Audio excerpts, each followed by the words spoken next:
आदाब दोस्तों, मेरा नाम कुंवर सुल्तान अली और मैं आपका स्वागत करता हूं अपने YouTube channel decoding of laws में। दोस्तों, दुनिया में जितने भी पेशे हैं उनकी अपनी एक खासियत होती है और उन्हीं के साथ जुड़े उन पेशे से नज़र जो होते हैं, जो भ्रांतियां होती हैं कुछ हर पेशे के साथ अक्सर आपको मिल जाती है।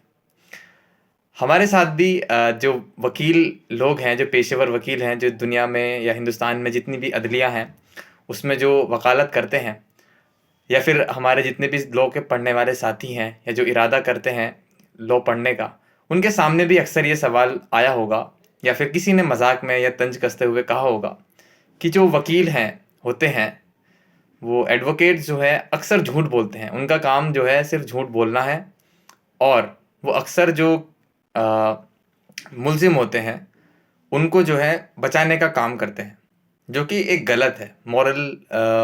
मॉरल्स के अगेंस्ट है किसी क्रिमिनल को सपोर्ट करना या बचाना। तो दोस्तों, आज का जो हमारी किस्त में हम इसी मौजू पर बात करेंगे कि इस जो भ्रांति है, जो स्टीरियोटाइप है, इसमें कितनी सच्चाई है और अगर ये सच नहीं है तो फिर हकीकत क्या है। तो दोस्तों, आप हमारे साथ इस वीडियो में बने रहिए। आपको बहुत कुछ जानने के लिए मिलेगा इस वीडियो में। तो सबसे पहले हम बात करेंगे कि जो हमारा क्रिमिनल सिस्टम है वो किस तरह काम करता है।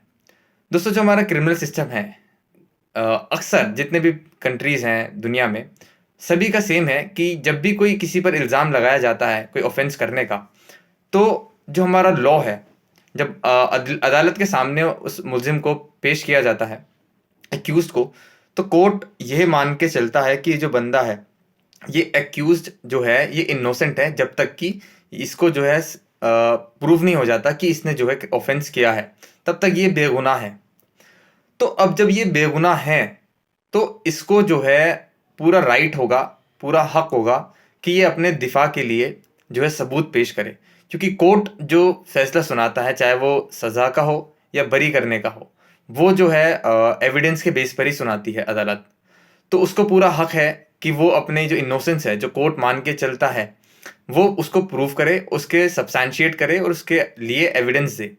तो ये तो हो गया डिफेंस का काम। जो कि एक्यूज होता है, उसका जो लॉयर होगा वो एविडेंस देगा कि मेरा जो क्लाइंट है वो इनोसेंट है, जैसा कि कोर्ट मानकर चलती है।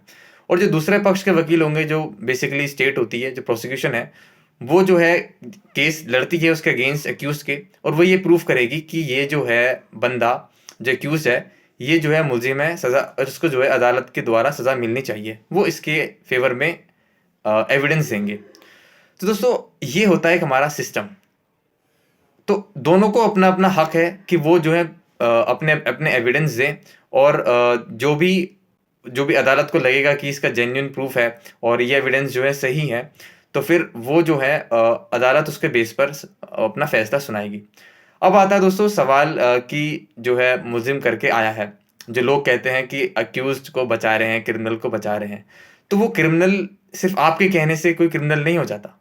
क्रिमिनल वो होता है, कन्विक्शन जब तक उसका नहीं हो जाता तब तक यही माना जाएगा कि उसने सज़ा नहीं की, उसने जो है वो क्राइम नहीं किया। तो इसका ये एक राइट है अपना, और जिसमें कि ये कहा जाता है कि उसके पास पूरा राइट है, वो प्रूफ करेगा, वो एविडेंस है। अगर वो मुलजिम होगा, उसने किया होगा जो भी ऑफेंस होगा, तो जो प्रोसिक्यूशन है वो एविडेंस दिखा देगी, पुलिस इन्वेस्टिगेशन करके जो है ऑफेंस उसका प्रूफ कर देंगी, तो उसे सज़ा मिल जाएगी। तो एक तो ये पॉइंट है। दूसरा पॉइंट दोस्तों ये होता है कि ज़रूरी नहीं है हमेशा कि जो एक्यूज है, जिस ऑफेंस के लिए उसको चार्ज किया गया है, वो ही उसने ऑफेंस किया हो। फॉर एग्जाम्पल मैं बताता हूँ, जैसे कि मर्डर का चार्ज होता है, 302 धारा होती है, बड़ी फेमस है, आप लोगों को पता होगा। आईपीसी की धारा है 302। जब मर्डर कोई करता है तो उसको जो है इसमें सज़ा होती है अगर वो प्रूव हो जाता है।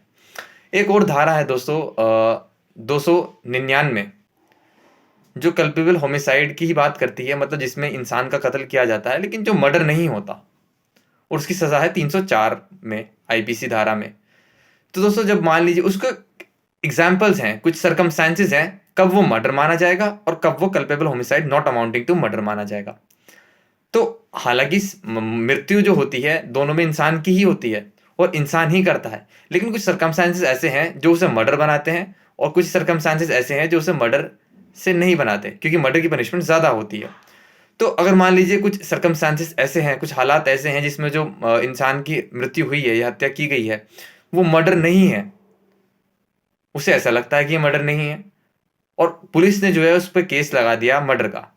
तो अब उसके पास ये हक है, एक तो वो इनोसेंट माना जाता है लोगों की नज़र में जब तक कि वो प्रूफ नहीं हो जाता कि इसी ने ही ये क्राइम किया है, इनोसेंट है। और दूसरा, मान लीजिए उसने मारा, वो मान रहा है कोर्ट के सामने, वो कह रहा है कि माय लॉर्ड मुझसे मृत्यु हुई है, मैंने मारा है इसका, लेकिन वो सर्कमस्टांसेस ऐसे हैं, कुछ एक्सेप्शंस ऐसी हैं जिससे कि वो मर्डर नहीं बन रहा और वो culpable homicide not amounting to murder बन रहा है, जिसकी सजा 304 में मिलेगी आईपीसी में, 302 में नहीं।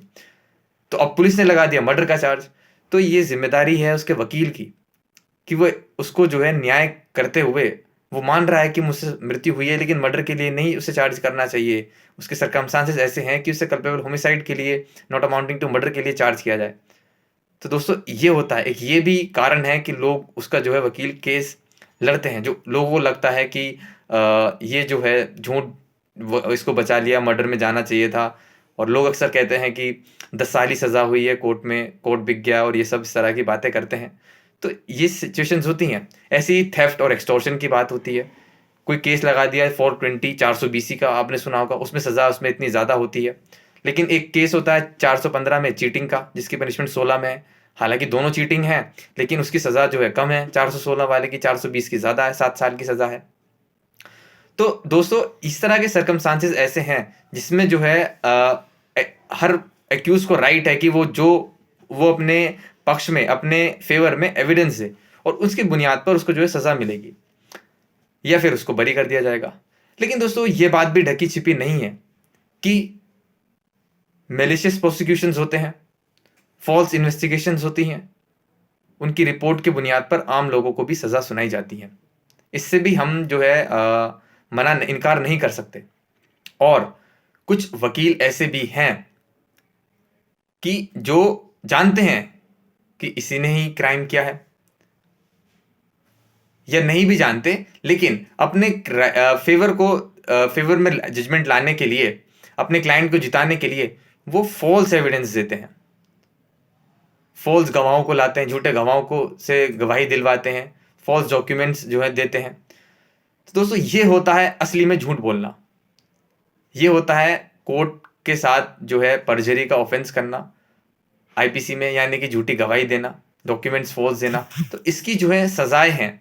तो अगर किसी को लगता है कि ये जो वकील हैं इसने जो है फॉल्स एविडेंस दी है, या फिर अक्यूज ने जो है फॉल्स एविडेंस दिया है, तो जो दूसरे पक्ष का वकील है वो प्रूफ करें इस चीज़ को, और जो है अदालत के सामने अदालत को जो है इससे रूबरू कराएं इस फैक्ट से कि ये जो है माय लॉर्ड ये झूठा कागजात दिए गए हैं, अदालत को गुमराह करने किया गया है, तो उसकी सज़ा है।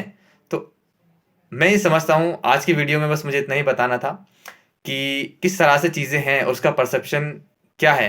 मैं उम्मीद करता हूँ कि आपका आज से इसका परसेप्शन थोड़ा बदलेगा और आपको एक नया इंसाइट मिला होगा कि किस तरह जो है हमारा लीगल सिस्टम काम करता है।